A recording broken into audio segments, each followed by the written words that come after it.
अदिति पहाड़ों के बीच बने एक छोटे से गांव की रहने वाली थी। उसे शहर की चकाचौंध से दूर पहाड़ों की शांत वादियां बहुत पसंद थीं। एक शाम उसे अचानक अपने बीमार दादी से मिलने शहर जाना पड़ा। बस का टाइम शाम का था। पहाड़ों में जल्दी रात हो जाती है, इसलिए अदिति थोड़ी घबराई हुई थी। बस स्टेशन पर सन्नाटा था। कुछ देर इंतजार के बाद एक पुरानी जंग लगी बस आई। ड्राइवर एक लंबा दुबला आदमी था। उसके चेहरे पर एक भी भाव नहीं था। अदिति बस में अकेली सवार थी। उसने सबसे आगे वाली सीट ली और खिड़की के पास बैठ गई। भयानक सफर। बस चल पड़ी। जैसे जैसे रात गहराती गई, वैसे वैसे पहाड़ों के घने जंगल में अंधेरा गहरा होता गया।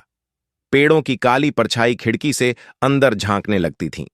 अजीब सी सन्नाटा और तेज हवा की आवाज अदिति को और ज्यादा डरा रही थी। कुछ देर बाद बस एक सुनसान रास्ते पर मुड़ गई, जो गांवों से होकर जाता था।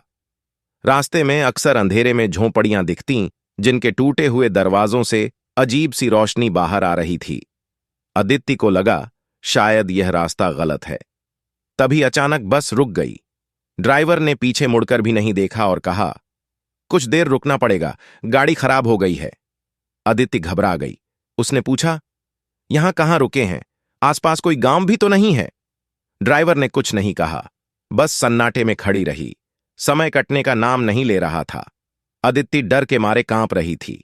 तभी उसे खिड़की के बाहर कुछ हलचल सुनाई दी। उसने झांक कर देखा तो सड़क के किनारे अजीब सी आकृतियां खड़ी थीं। उनकी आंखें चमक रही थीं और वे अजीब सी आवाजें निकाल रहे थे।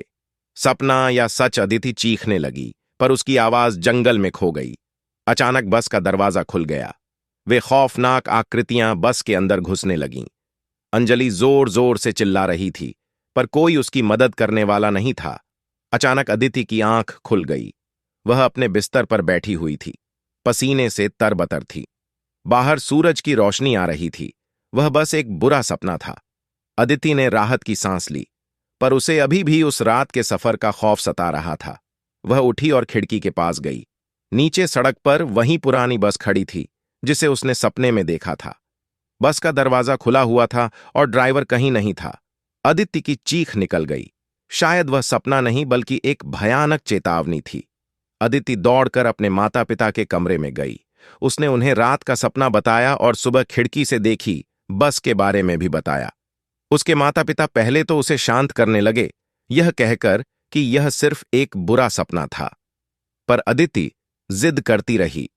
मजबूर होकर उसके पिता नीचे गए और सड़क पर खड़ी बस को देखने गए। आगे की कहानी सुनने के लिए हमारे चैनल के साथ जुड़े रहें।